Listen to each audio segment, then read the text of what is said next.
Hello, today I'm going to do another interesting game, or actually set of games from West End Games from 1985. It's a Star Trek theme. It's actually the crew of the original series, mainly based on, well, it doesn't really tie into Star Trek 3, the Search for Spock, other than, the crew. It has some references to Star Trek 2, and see like in the rules of the crew at that, age, uniforms and everything. But a lot of the theme is kind of like the original theme. It's 3 Solitaire games in one. I guess that's probably why they call it Star Trek 3, the 3 referring to the 3 Solitaire games. The cover's pretty straightforward. Definitely gives you the Star Trek look. So the box is a standard, bookshelf box. It's good on bookshelf, looks good there too. The back of the box gives you a pretty good synopsis of the 3 games. There's the Kobayashi Maru, which will be the focus of this how to play review. Starfleet Academy's most rigorous and demanding test. The Kobayashi Maru test has been beaten only once by Cadet James C. Kirk. He won by cheating, although I think you would disagree. Now you are faced with the same challenge. You can play against the Unchained Starfleet version or against Kirk's reprogrammed one. The first is unbeatable. Even the tamer version is no walkover. Then there's the Sherwood Syndrome situation on the medieval planet Singrail.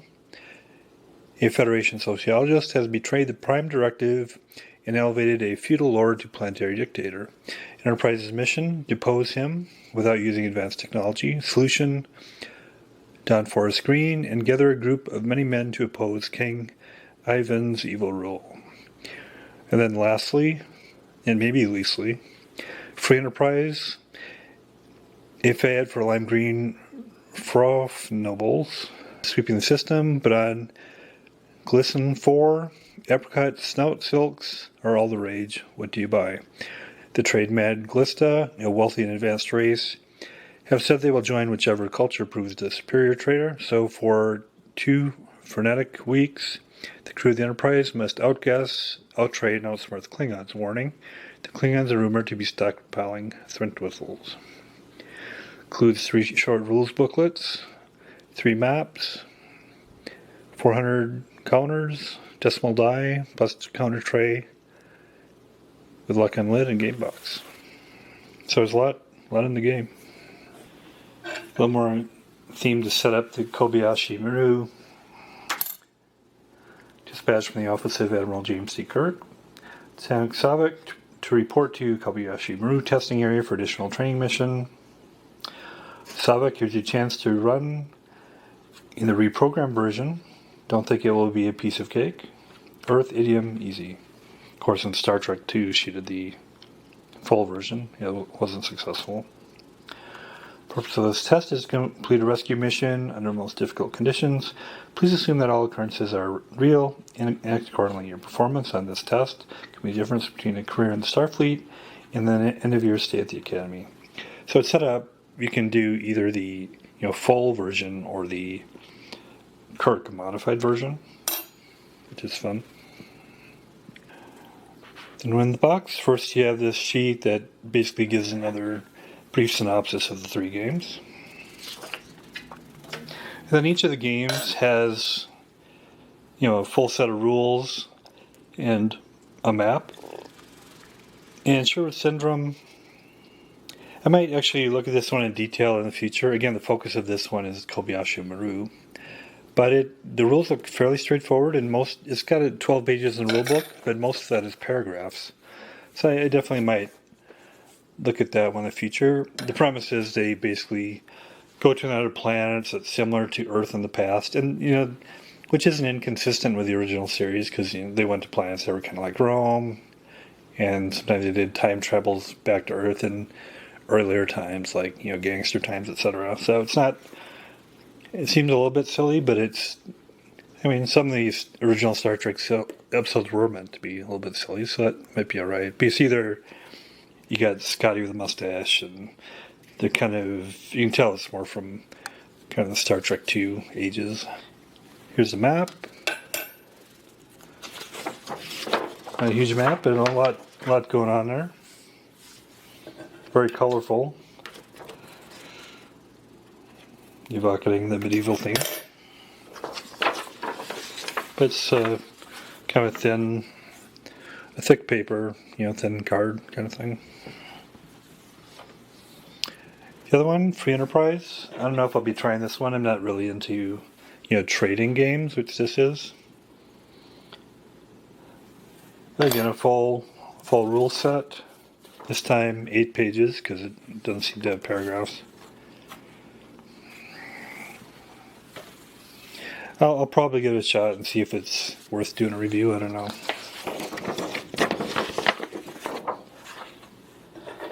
App is fine. Looks like there's some aspects of setting up the shuttles. I mean, that could be interesting to look at. We'll see. Again, kind of a thick paper.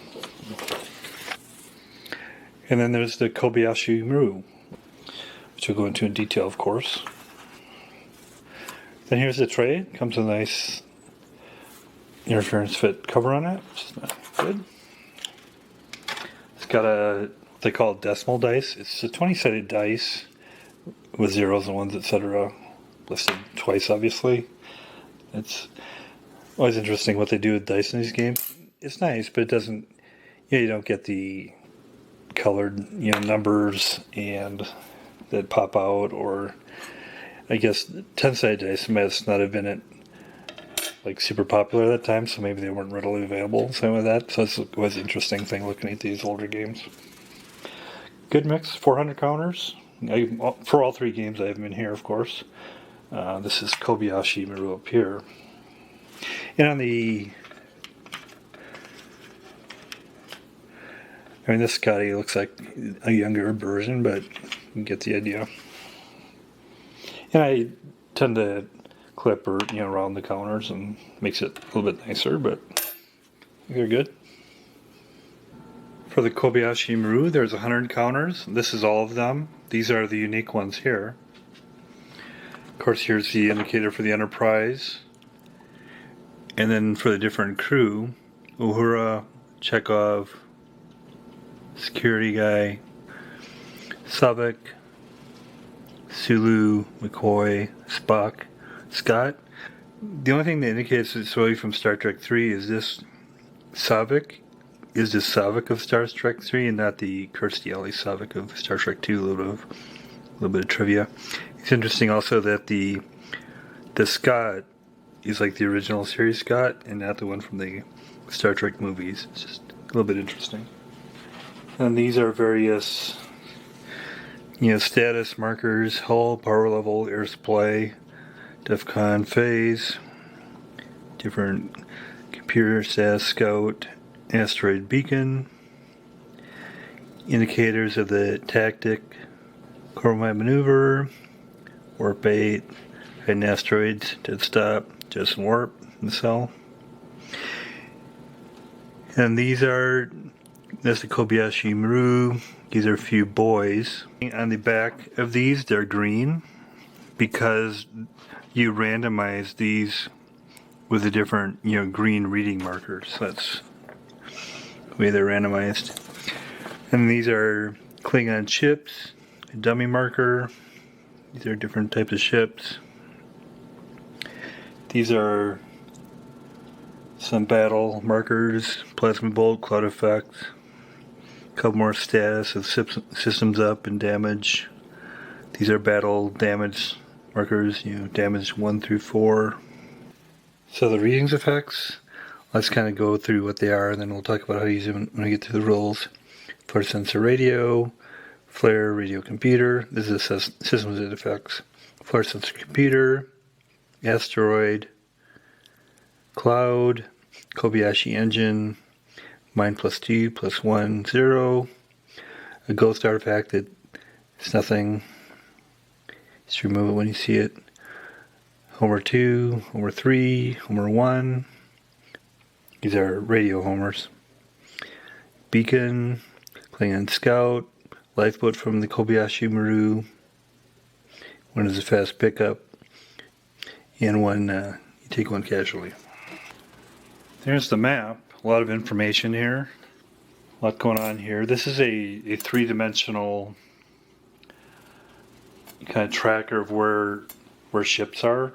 So the 1 through 4 are Z coordinates, and then of course it's X and Y. And it has asteroids and clouds in it, and this discusses that. And the ship moves along these grids, the Enterprise and also the Klingons. This talks about how do you move the Klingons. This is the display looking from the bridge, looking at the screen. This is like the tactical display on the bridge. These are Klingon tactics, which will indicate what they're doing, obviously. And this is the status of the starship. These are the various crew, of course. These are status indicators of different elements: sensors, radio, computer, warp, shields, life support, photon, shields again, phasers, impulse. This shows how you randomize effects that happen during various damage in the aft, port, forward, and starboard. And this is a indicator of the power level and the hull in the air. And the Kobayashi Maru air indicator is also on here. The map is 17 by 22. And like I said, it's kind of a thickish poster paper. And lastly, it's in the rules, but you can cut it out. On the last page, there's this Kobayashi Maru master chart, which is critical for the game. Also, chart shows sequence of play and track it, and these are various effects on the Kobayashi Maru. Then we'll get into rules. So I'll go through the rules here. First of all, I find the rules kind of jump around a little bit, so I'll kind of try to pull them together here. First of all, starting out what you need to achieve, so how to win. To win, you must find the Kobayashi Maru, rescue it, rescue any of its lifeboats, which happen to be on the board, then exit the board intact. To find the Kobayashi, you must first find its buoys, which lead you to the wrecked ship. Buoys at the beginning of the game. The buoy 1 is randomized onto the strategic board, along with many other readings. Finding this buoy is your first step toward finding Kobayashi. When the buoy 1 is found, place it on the DEFCON marker as a reminder to add 2 to this turn's master roll chart. Then take the buoy 2 counter, makes it face down with all the readings. That ship currently face down on the level 2, and re-randomize them onto level 2.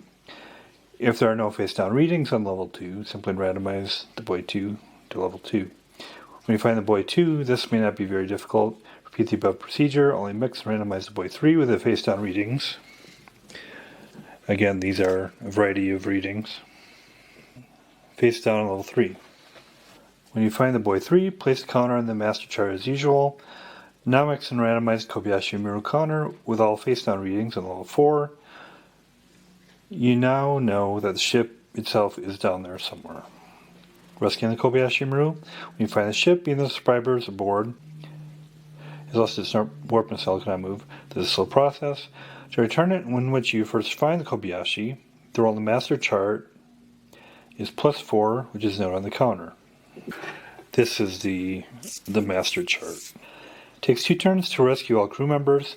Thus, on a turn after you find the ship, you must remain in its square to complete pickup. Again, the roll on the master chart is +4. At the completion of the second turn, the crew is rescued. However, all its transport activity is loaded Klingons.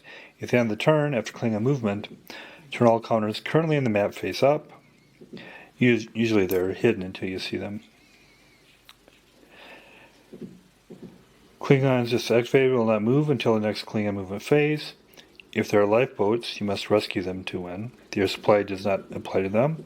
Only the Kobayashi itself, which once rescued, ceases to worry about air. If you have found the fast pickup lifeboat containing the ship's chief engineer, which together with Mr. Scott can effect repairs. Or the Kobayashi engine, you may rescue a ship in only one turn. In this case, the mess chart roll for the turn is +4, but the Kobayashi is rescued immediately. Turn overall counters at the end of this turn as above. If after rescuing the Kobayashi and all lifeboats on the map, you can exit up from the top level, you win the game. You may not exit during combat, and if the exit move causes damage that destroys you, you lose. And there's some randomization. So on the grid here, sometimes you'll be asked to randomly place or move components, and to do that, you got this 20-sided dice, actually functions as a 10-sided dice. These are the rolls for the level. 8 and 9 are no change, so you see like 0, 1 being the first level. And these on the X and Y are the rolls for that position, like 1, 2, 0, 1 would be here, for instance. So this strategic map is level 1 through 4. Level 1 is called the top level. And of the grids here, some have clouds and some have asteroids. Here's clouds, for instance. Clouds are electrically charged, gaseous nebula. Asteroids are small planetoids. Both are considered hazards to some degree and are collectively called hazards, but it's summarized here. Celestial key, cloud and asteroids. Take 1 damage if warp into or out of. Cannot use radio into, out of, or through. Inactive Klingons will not enter, cloud only. Stop movement. If spend an entire turn in, take 1 damage. In both of them. Can use computer in cloud only. Shields do not function in cloud only. So I'm going to say that includes the master chart. There's also a summary of the sequence of play, and they include this phase marker, so as you move along, you move the phase, of course. First of all, for each turn there's system set, repairs, where you use power, move, look at movement effects, examine readings in square, and via radio, reading effects, master chart roll, which is this, chart effects, move active Klingons, and Klingons on your level with clear path, a level being if you're in that same area. Are there Klingons in your square? Yes. No. You go back up. But if it's yes, move enemy ships on tactical screen. Tactical screen's up here. Enemy tactics rolls, which is over here. Phaser fire, take damage from enemies, which occurs by looking at the effects on different directions. Photons fire, 1 system change only, use power. Klingons on a tactical screen. No. Go back up there again. Yes. If no radios, activator, move 1 Klingon. Move 1 space on the strategic map. This is a strategic map. But not into occupied squares. Klingons in your square rejoin battle. And then detail about the sequence. Here's a detailed system set. Normally the Enterprise operates all systems active, but because of the need for stealth in the Klingon neutral zone, it is advisable to run as few systems as possible. To a system setup phase, simply place a system up marker in each system. It's this. In each system you wish to aspirate for that turn and remove any markers from systems you do not wish to keep up. After setting all desired systems, deduct 1 from the power level for each system, which requires power, shields, warp, and radio. Power requirements for these are indicated in display. Note phasers require power only when fired. If there is not enough power for all systems, deduct 1 power point for each system which you wish to keep functional until the power level is at 0. All systems which are up and require power but do not receive power are damaged. You may also perform repairs during the system set phase. Crew members may repair only systems they are rated for. The following may be repaired: a damaged system, power level with hull. To make a repair, place the appropriate crew member on the thing to be repaired. During the next system set phase, the crew member is returned to his station in the exhausted state. Damaged system is fully functional and can be activated or taken down that turn, or the power level is returned to maximum before figuring power usage, or the hull regains 1 point to a maximum of 11. Destroyed systems may not be repaired. If a crew member is repairing the power level or hull and that system takes further damage, The crew member may ride the marker down to the new level. Movement. The Enterprise may move on its strategic map. If impulse power is up and warp is not, the ship may move 2 squares. If impulse power and warp are up, the ship may move 4 squares. The Enterprise may move to adjacent squares horizontally and vertically and from level to level.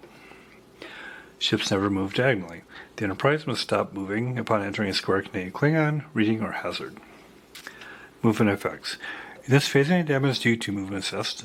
If the Enterprise warps into and out of hazards, damage must be taken. To warp into or out of hazards, the sensors must be up. If the sensors are down when the Enterprise warps into or out of a hazard, it is destroyed. You lose. If the Enterprise spends an entire turn in the same type of hazard, damage must be taken.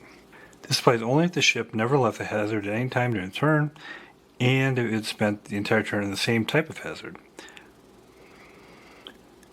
Move from an asteroid directly to a cloud square, for example, would not cause damage. A double type square, clouds and asteroids, have no additional effect. A square with 2 of the same type of hazard, cloud rating and a cloud square, for example, does damage as though the ship spent the entire turn in the same type of hazard. Examining readings. After movement, you must examine the readings in the square you're in. To examine a reading, turn it face up.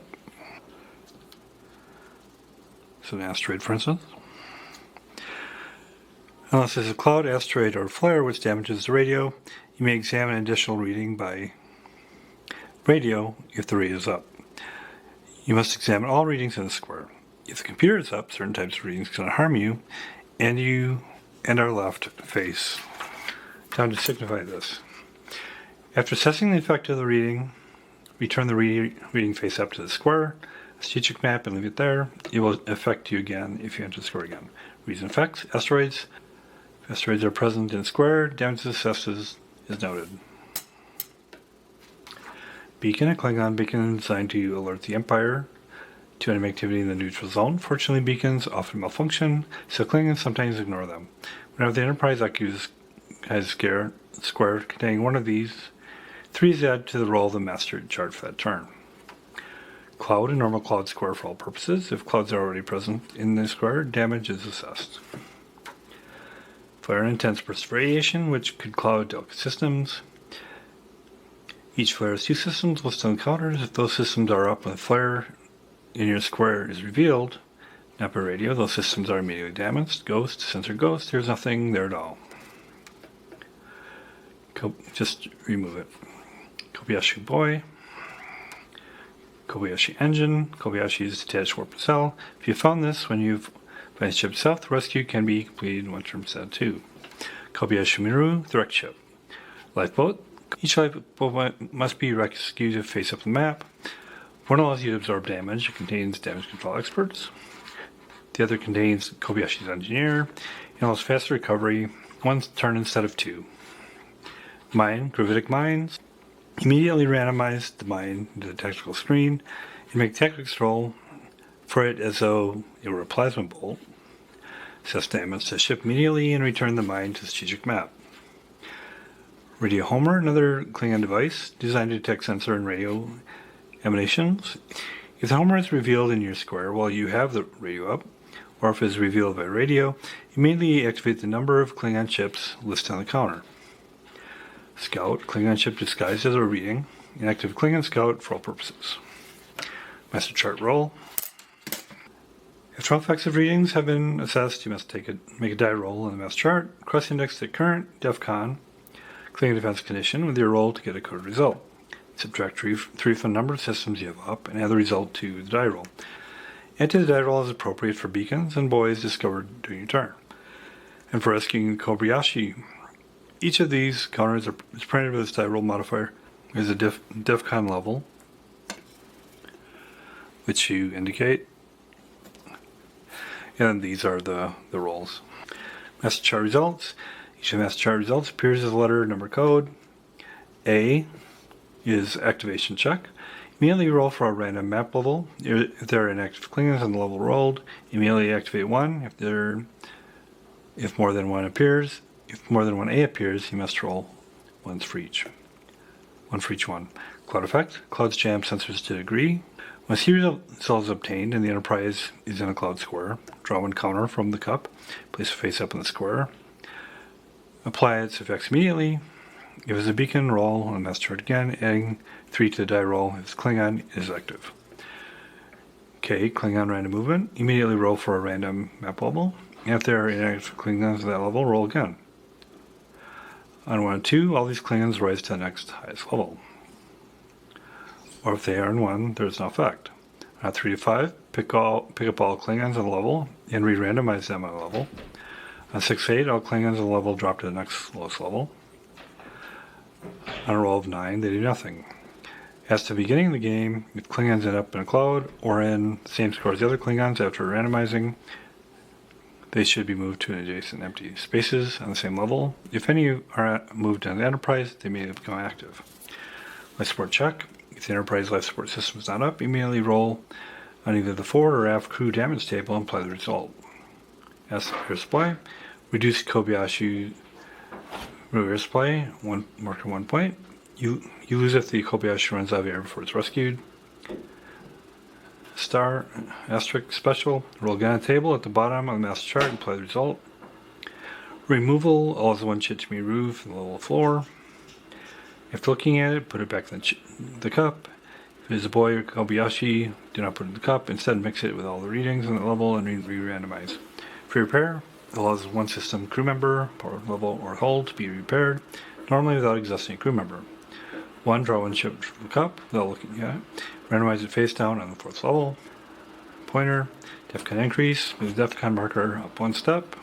If you are at level 7 and receive this result, you've been positively identified as Enterprise and have started an interstellar incident, you lose. Klingon movement. During this phase, all active Klingons attempt to close with the Enterprise. Inactive Klingons in your level attempt to close if they have a clear path, a path free of clouds. Inactive Klingons don't like cloud squares. The Klingon movement chart summarizes the movement rules for active and inactive Klingons, and indicates the situation is not applicable. This is the Klingon movement chart. Active Klingons are face up and move toward the Enterprise each turn.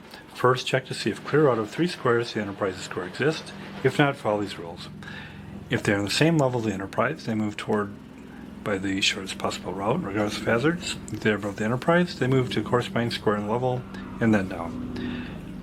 If they are below the Enterprise, they rise to its level and then move towards it. Inactive Klingons are face down and move towards the Enterprise only if they are on the same level, and there is a path free of clouds. Then they move by the shortest possible unclouded path. Klingons avoid stacking with each other at the end of the move unless in the same square as the Enterprise. Active Klingons which enter any hazard and inactive Klingons which enter asteroid squares stop moving in that square. The ship, the USS Enterprise, is a fully functional Federation starship. However, due to the stealth necessary for the exercise, the main matter and antimatter power has been damped. The system is fully functional, but power is low and must be monitored constantly. Systems. There are a total of 12 systems, including weapons, divided among the 4 sections. Forward section, shields, forward energy, defense screens. When the system is up, the Enterprise is better protected from damage. As indicated, an active shield uses 1 power level per turn.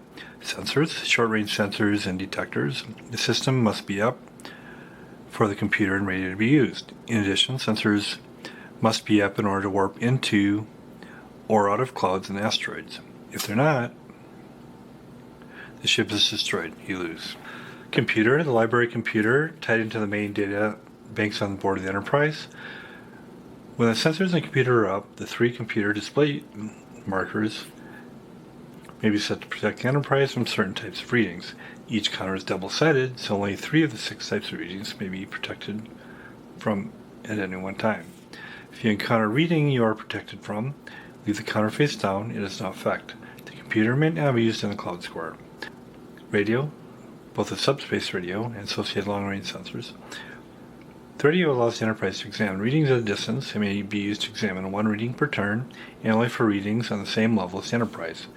The radio may not be used for this purpose if the ship or the reading to be examined is in a hazard square, or one with a Klingon ship. In addition, a clear path free of hazards, Klingons must be traced to the reading to be examined Once all conditions have been met, simply flip the reading over and apply its effects as usual.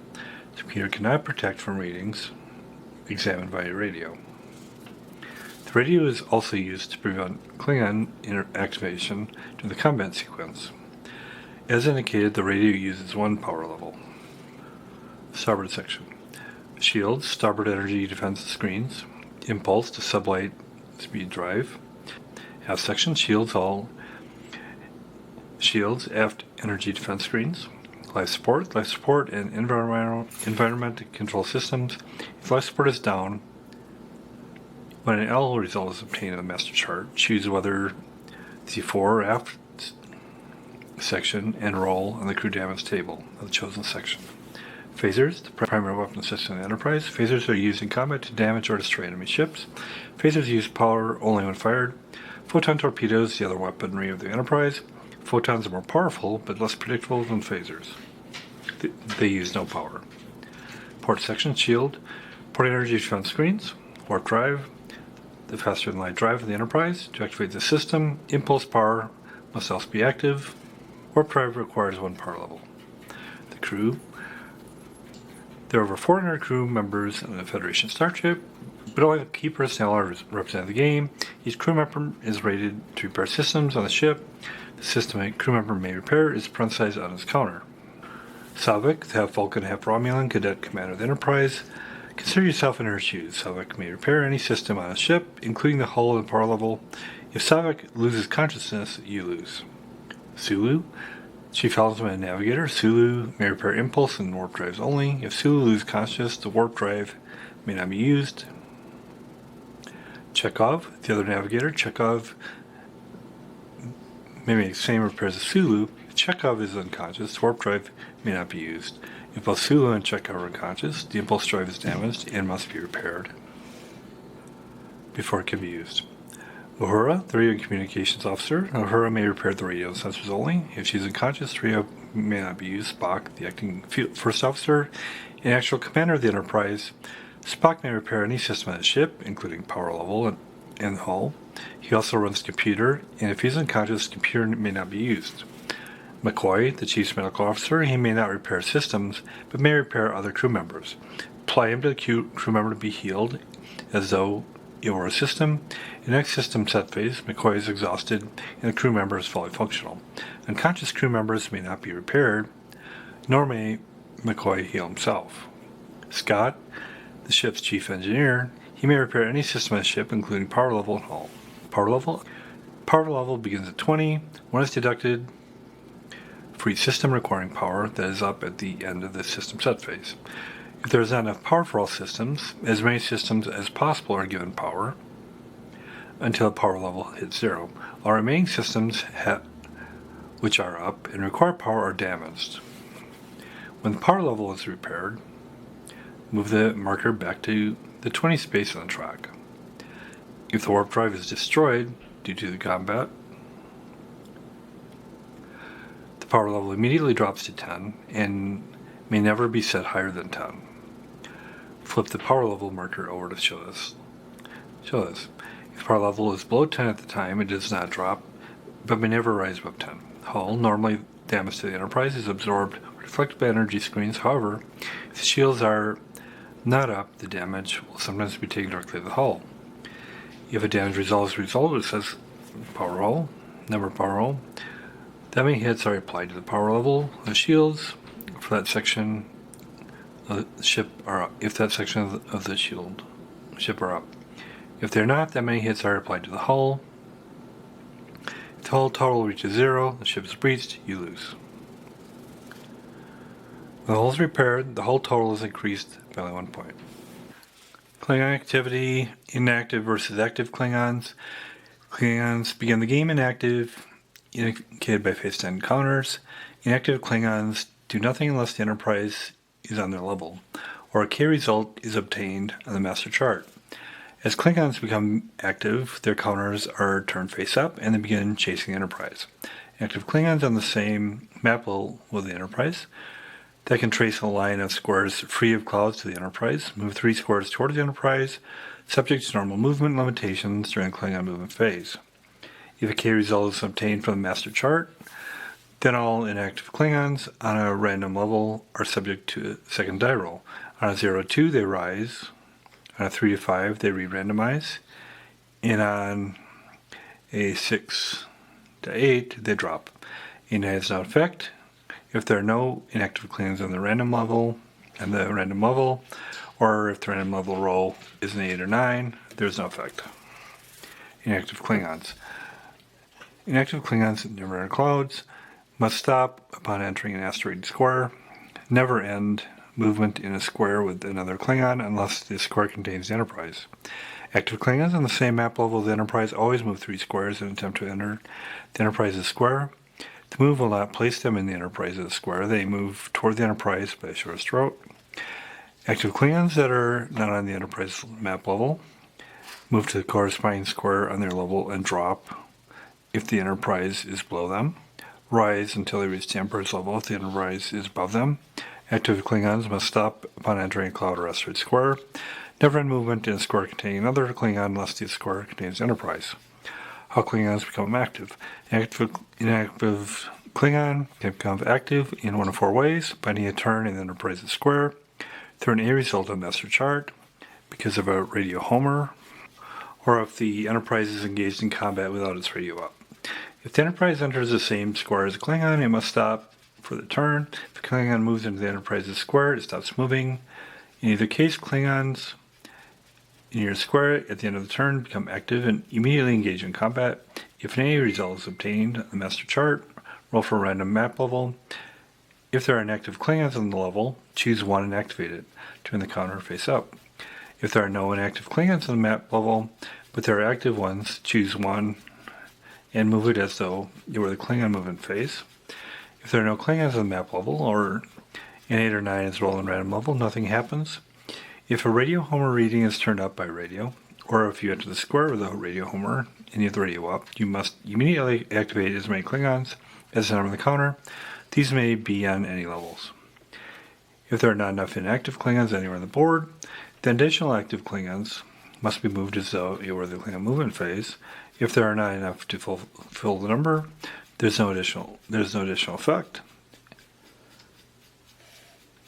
If the Enterprise is engaged in combat and does not have radio up during the appropriate phase, then 1 inactive Klingon must be activated anywhere on the board. Again, if there are no inactive Klingons, 1 active Klingon must be moved. Combat: when Klingons occupy the same score as the Enterprise at the end of turn, combat must be joined. Combat takes place on tactical screen. It continues until Klingons are lost or destroyed, or the Enterprise hulls is breached, at which point you lose. Tactical screen. Tactical screen represents the main view screen of the Enterprise. For the first person view of the battle, it is gridded off and numbered into boxes and lines. The heavily bordered diamond-shaped zones are phaser bank firing areas, and the areas where damage is taken. The centermost of these is the forward phaser banks. Damage taken here must be taken in the forward section. Left and right areas are the port and starboard phaser banks, and the 2 half diamonds to either side represent the rear firing damage areas. So, front, sides, back. Some damage modifiers are contained within 2 firing areas. You may choose which firing zone the modifiers can be in. So these are modifiers. The orange boxes are damage modifiers for both the Enterprise and the Klingons. Starting the battle. Whenever the Klingons are in the same score as the Enterprise at the end of the turn, they must be randomized onto the tactical screen. Roll twice for each Klingon ship and place the ship on the tactical screen in the proper coordinates. So, you'd roll 10-sided here, 10-sided here, and then place them as where they go. Tactical movement of the Enterprise. During each combat round, the Enterprise may move. Due to the first-person view, it appears that the Klingons are moving instead of the Enterprise. If the Enterprise does not have impulse or impulse warp up during this phase, it may not move and this phase is skipped. If the Enterprise has impulse power only, it may move all Klingons up to 2 squares on the screen. Since this actually represents the movement of the Enterprise, all Klingons must be moved in the same way. So, for instance, if you had, 2 Klingons here and you moved 2, you would move them together. If the Enterprise has impulse and warp drive up, it may move all Klingons up to 4 squares. Again, all Klingons must move the same way. To move a Klingon 1 square, reposition the Klingon 1 space aside, up or down, but not diagonally. If a Klingon is moved up while on the top bar or down on the bottom, instead it moves to the right or to the right of the center line and left of it. If the Klingon is on the center line, you may choose whether it moves right or left. If a Klingon moves to the right or the right side or the left side, it stops moving and sits just to the right or left of the last square occupied. It is temporarily off the screen. Enemy tactics. After you've moved all the Klingons, each Klingon ship is moved individually to represent Klingon tactics. Roll once for each ship and refer to the Klingon tactics chart, which is here.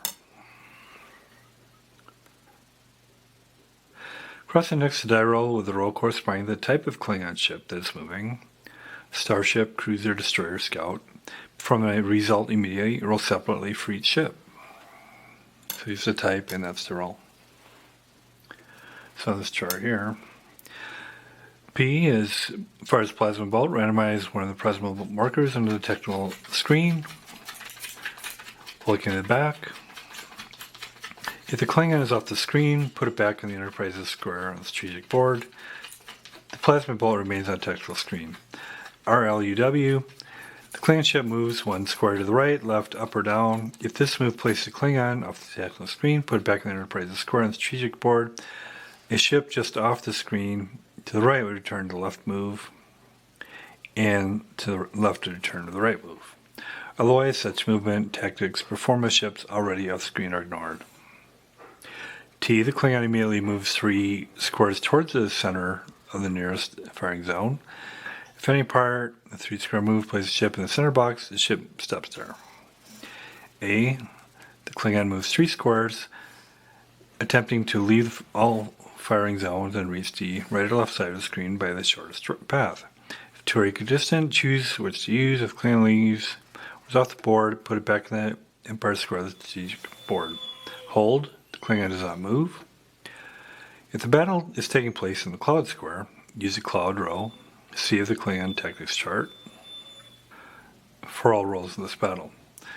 Alright, randomize immediately, re-randomize the ship onto the tactical screen. LE, having lost you in the cloud, the ship leaves. Put in the Enterprise's square on the strategic map. Important results to the left of the / apply to it. If the DEFCON is 1 of 3, those to the right, DEFCON 4 or more. Phaser fire. The Enterprise fires the phasers after Klingon's tactics, but before the Klingon attacks. The damage done by phaser is proportional to the number of the square the Klingon target occupies. Phasers may not be fired unless the system is up. The 4 firing zones on the tactical screen correspond to a phaser bank. Only 1 phaser bank may fire in a single phase. Klingons outside of all of the zones may not be up with phasers. Note, there's only 1 phaser system on the ship display. This represents the main fire control of all banks. After choosing which bank will fire, decides how much power to expend. Expending 1 power level for the firing zone does the amount of damage indicated in the box each Klingon ship in the zone occupies. Place damage markers as appropriate. You may expend additional power levels if you wish. For each additional power level expended, 1 additional point of damage is done to each Klingon in the firing zone. Damage in any one box is limited to the twice the listed number, regardless of the power levels spent. A Klingon ship which takes damage exceeding its defense factor is destroyed and removed from the screen immediately. Put it back in the cup. A Klingon which takes damage equal to the defense factor is destroyed as well, but will be able to fire before it is removed. Enemy attacks after all phaser fires have been connected. Klingon attacks resolved. C610, taking damage for how to connect Klingon phaser. After the fire is assessed, move any Klingons that took damage equal to their defense factor. Photon torpedoes, after all Klingon attacks are resolved, photon torpedoes may be fired, but only if the system is up. Photons are more deadly, but less certain than lasers. Photon torpedoes may be fired up to 3 times in each phase. Photons take no power to fire. Each time a photon torpedo is fired, designate the column heading along which is fired. Then roll die. The number rolled is the row which the torpedo impacts. So the column and then the rows. Photon torpedoes do 6 points of damage in the impact square and 3 points of damage in each non-diagonally adjacent square. After placing damage markers as appropriate, you may fire up to 2 more times, either on the same column or a different one. Klingons, which take damage equal to or exceeding their defense vector, are destroyed and returned to the cup. System change. Because of emergency actions necessary in combat, it is not possible to adjust as quickly to changing situations. Thus in combat, the system set phase is replaced by a single system change. During this phase, you may take one of the following actions. Send a crew member to repair a particular system, complete repairs in a particular system, bring one system up, take one system down. For the purposes of this drill, all shields are considered to be a single system. Thus, for example, you could, as a single action, raise all shields, lower shields, raise the front port shields while lowering the real shields, or any other combination. Final actions. After system change, if no Klingons remain on the tactical screen, the battle is over. If Klingons are still on the screen, check for Klingon activation and make one free move. If the entire tactical screen is empty, combat is over. The sequence of play skips to the normal movement phase if you lose your system set phase of combat. If there's a plasma bolt, but no ships on the screen, continue the combat sequence, but skip the radio activation phase. If there are enemy ships still on the screen, the combat sequence continues. Check status for the radio. If it is down or damaged, activate one inactive Klingon anywhere on the board. If the radio is up and functioning, no activation takes place. If there are no inactive Klingons on the board, move one active Klingon toward the battle, as per the normal movement rules for active Klingons. If there are no active Klingons and not already in the battle, no further action takes place. After checking for activation, you may move one square on the strategic board if impulse power is up. This move may be from 2 hazards with no movement effects, even if the warp is up and sensors are down. The Enterprise may not enter a square containing any other counter during this phase. You may move into empty squares only. If you did not or could not move, any Klingons in your squares should be randomized to the tactical screen immediately. Begin the next combat round. Taking damage. The Enterprise may be damaged in several ways in combat from Klingon mines, from life support checks, and from certain movement effects. The procedure for taking and applying damage is the same in all cases. Determining the amount of damage. Mines and plasma bolts. Plasma bolt does no damage at the turn it is fired. In the next combat round, a single roll is made on the starship column. Klingon tactics chart.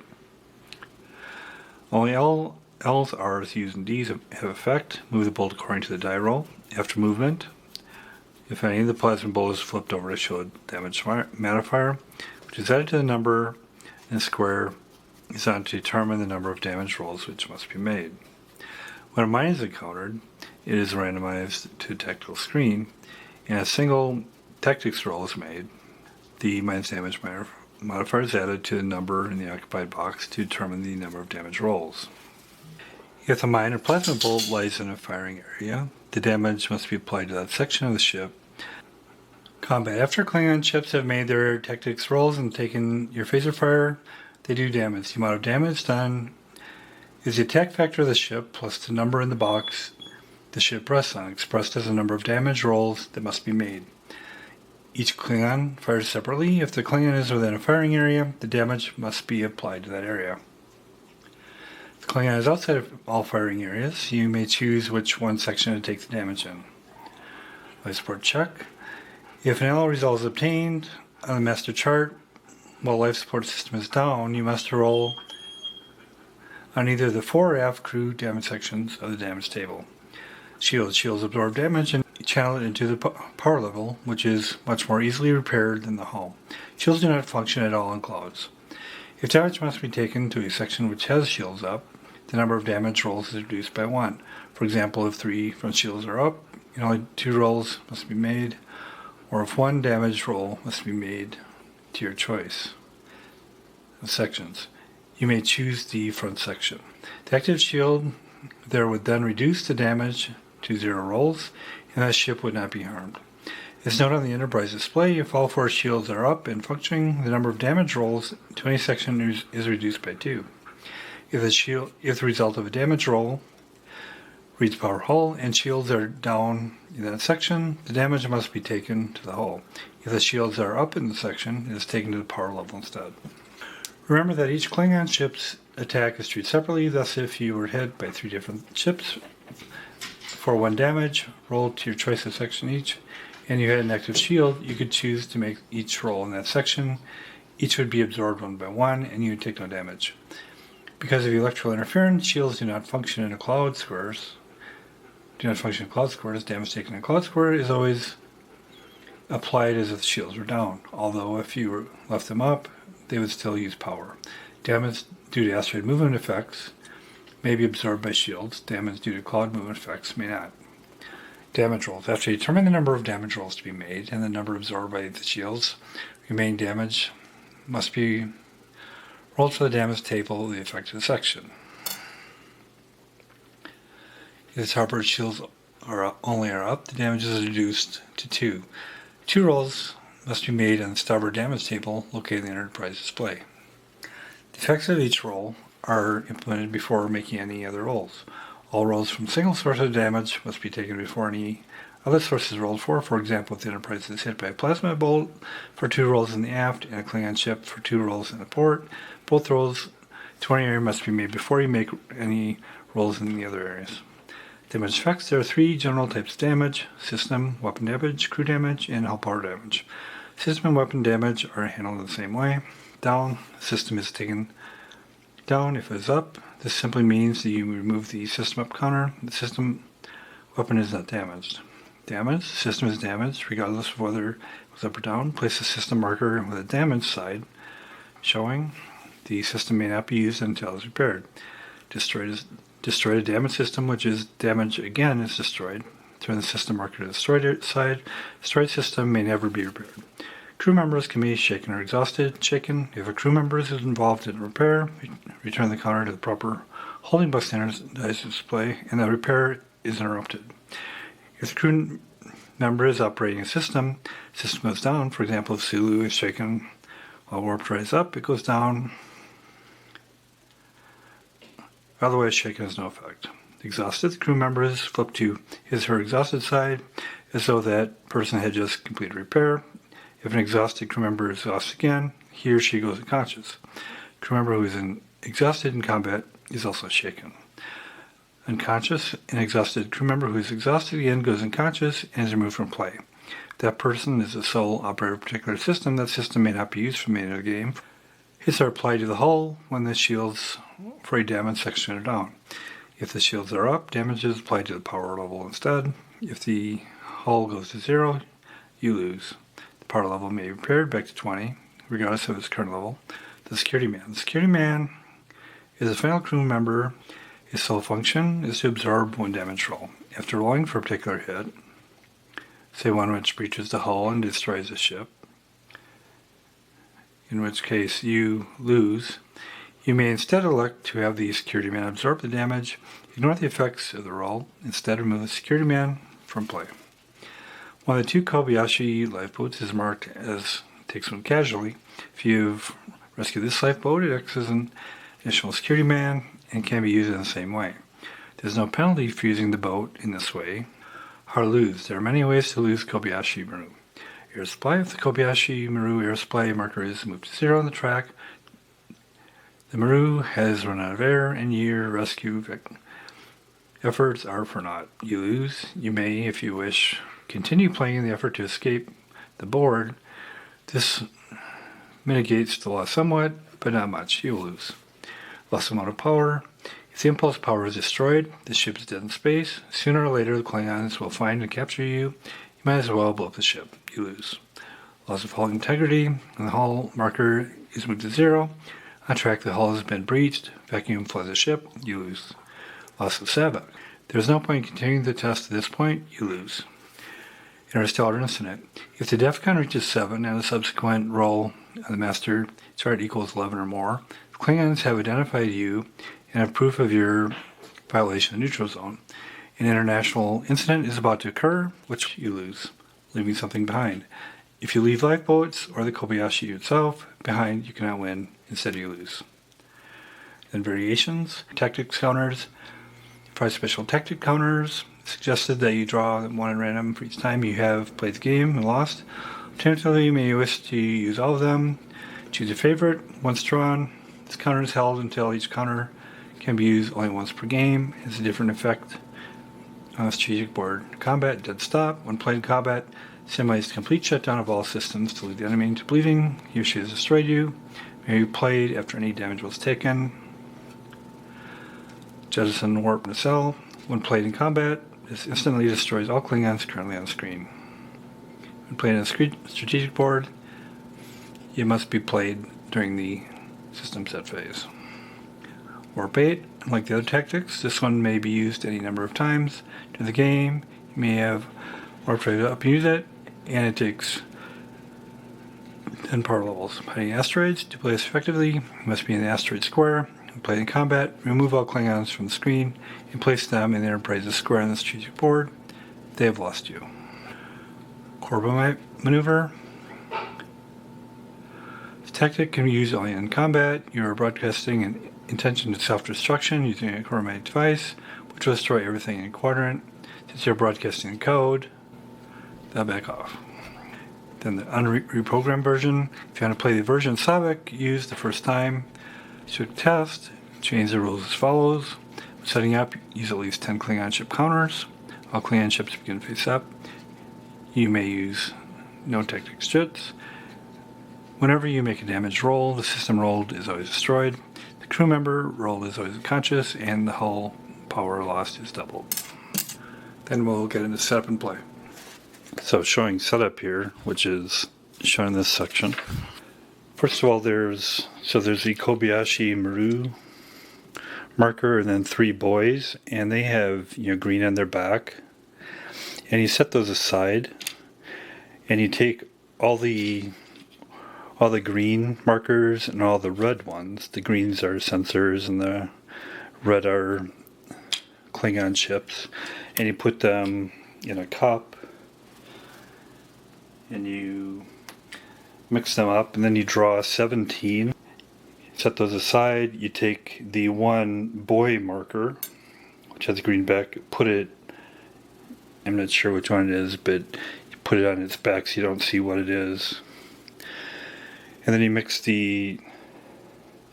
without seeing what they are, you set out, the 17, so you don't see what they are. Set them out, mix the one boy mark in with them, and then you randomly put them on the board here. So you have 18 total. You randomize at the levels. So you roll, 10-sided, see where it goes here, 10-sided, see where it goes there.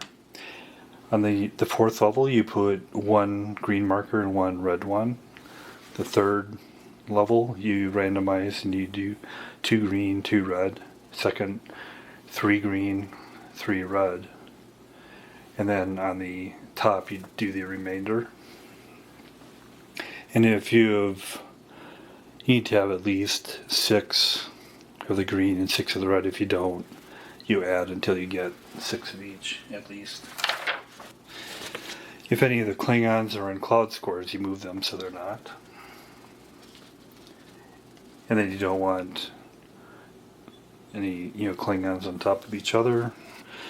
And then on the 1st level, you randomize again the X and Y to place where the Enterprise is. And you don't want it to land on the square with a reading or a Klingon. If you do, you roll again.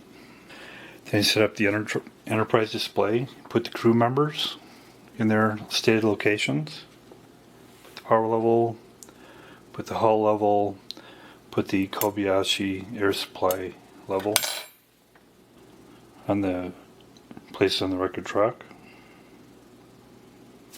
Set the DEFCON marker to level 1. Then you put the phase indicator in the first phase. Get into play. A couple turns into it here, So on the master chart, so there's also a little bit of, or significant amount of error on the Kobayashi Maru based on the rolls on the master chart. And I've been moving around here and uncovered a few readings as far, ran into a flare, but I was protected from that in my choices here, so I'm okay. Had combat with a destroyer, but I was able to defeat him. And also on the couple of the rolls of the master chart, the Klingons have moved up. The third level moved up to 2, and 2 moved up to 1. So there's a few up here on me combating. So I haven't really taken any damage yet. We'll get set up for a turn here. First of all, movement. So I have warp up, so I'm going to move 4. So I'll go in with sensor here. Do a reading of that. And it's a mine, unfortunately. Encountered a mine, so that'll go in the tactical display. Then we randomize where that goes. 5 and 3. 5, 3. To get the number of damage hits done, it's a +1 mine, and it's on a damage of 1, so there's 2 damage rolls. 2 damage rolls, but all the shields are up, and while the shields are up, it absorbs 2 of the damage rolls, so it doesn't have an effect. Survive the mine, and now we go. Again, we're going by the sequence of play here. Having a lot of systems up then gets you when you go to the master chart, because you subtract 3 from the number of systems you have up and you add that to the die roll. So that's the disadvantage of having a lot of systems up. And I have a lot of systems up. Systems I have up are 1, 2, 3, 4, 5, 6, 7, 8, 9, 10, 11, 12. So I get all the systems up. I'll subtract 3 from that. It gives me 9. And then I'm currently at DEFCON 2. I started at 1, but then in a master chart roll I got up 1 more. So I'll look in that column. Rolled an 8. So obviously 8 and 9 is 11 or more. 1A. 1 is randomized 1 chit until level 4. So I'll do that. Randomly draw 1. Put on level 4. Here's a location 0, 1. She's right there. And then A. Activation. Roll for the level. 4. It's on level 3. There's none on level 3. And there are no active or inactive Klingons on level 3, so nothing happens. But then also I get the arrow indicator, and that means I increased DEFCON by 1, which isn't good. So now I'm at DEFCON 3. Next step then is move active Klingons and Klingons on your level with clear path. I don't have any active Klingons on the other levels, so they don't move. But I do have them on this level, and they can move 2. I actually have 2 here, and they're going to be moving right here with the Enterprise to engage them. And you take the shortest clear path that's not clouds, so this will move. And there are Klingons in my square. I will move them to the tactical screen. First I'll see what they are. 2 cruisers. I randomize where they are. 2, 3.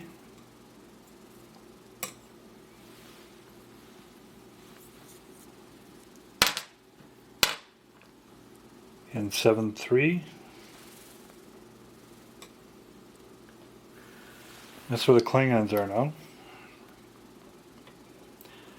We see what tactics they're doing.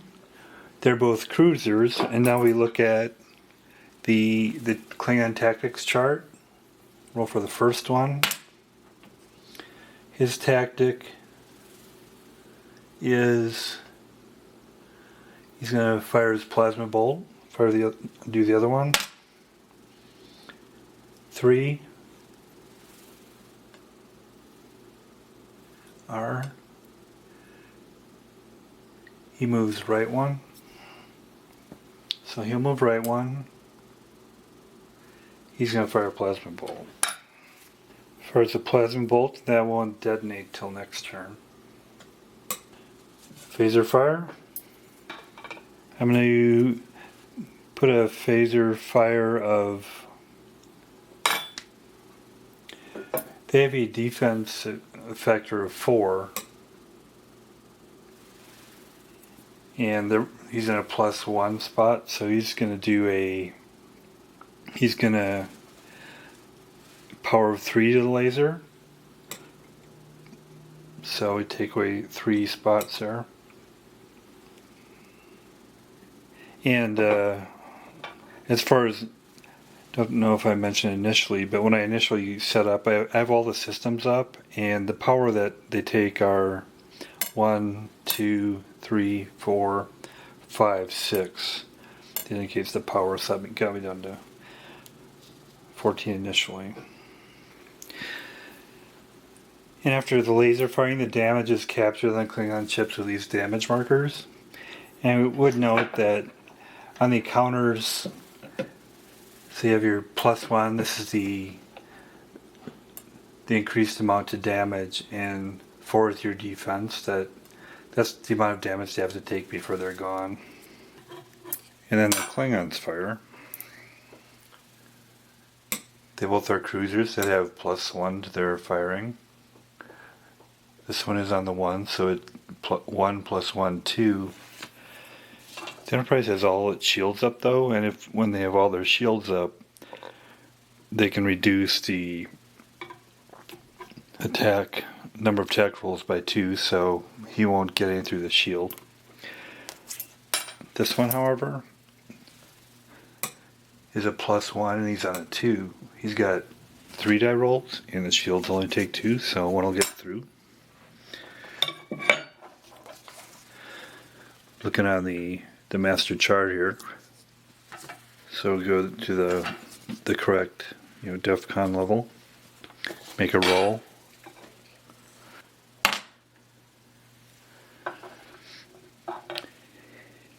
He's firing through the starboard shield here, and he got an 8, so it's a 3 power hull and impulse down. To show that the impulse is down, just remove it here. If they didn't have their shields up, the 3 hits would go to the hull, but since they have the shields up, the 3 hits go to the power. And then I'll reduce the power by 3. Some pretty significant damage there. Firing photons. The Enterprise then will fire photon, and you state which bank you're going to, and that'll be which kind of X coordinate. And he's going to 8, then you roll to see where it is up there.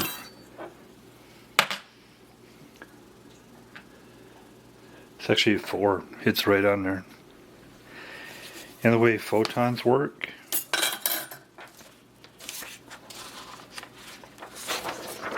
this is the pattern of hit. So if they hit right on, it's 6 damage, and then one's not diagonal, but next to it are 3, so he takes 6 damage. So he's going to be gone. I'll put a D4 because 4 is as much damage as he needs to be gone. The Klingons are gone now, so we'll remove them from the ship, from the screen. The plasma bolt's still there though. The impulse of the Enterprise is down now, so they can't move. So you won't see relative motion on the tactical screen here. See what the plasma bolt does then. Then roll on the tactics for the plasma bolt. I used a starship row.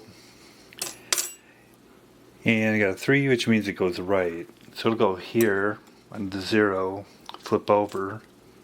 It's +2. All the shields are up, so they absorb 2 hits, so that won't have any effect. And then we'll go back to the strategic map. Then I'll just get into one more turn. So the next system set phase, I'm going to use less power because I found using all the systems up exposed me to more damage. I'm going to have Scotty go over to repair the impulse. So when he's a turn, then they'll be brought back online. There was no damage on the systems.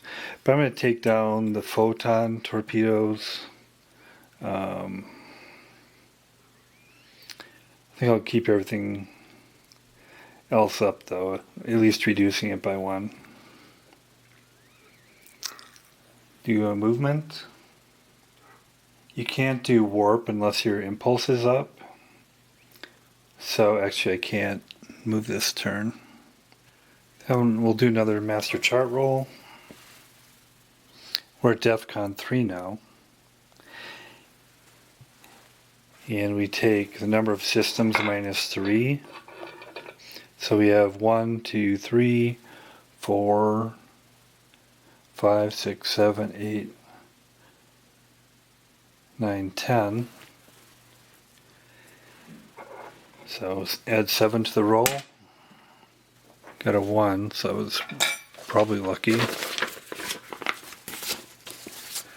on the chart. At DEFCON 3, up to 8.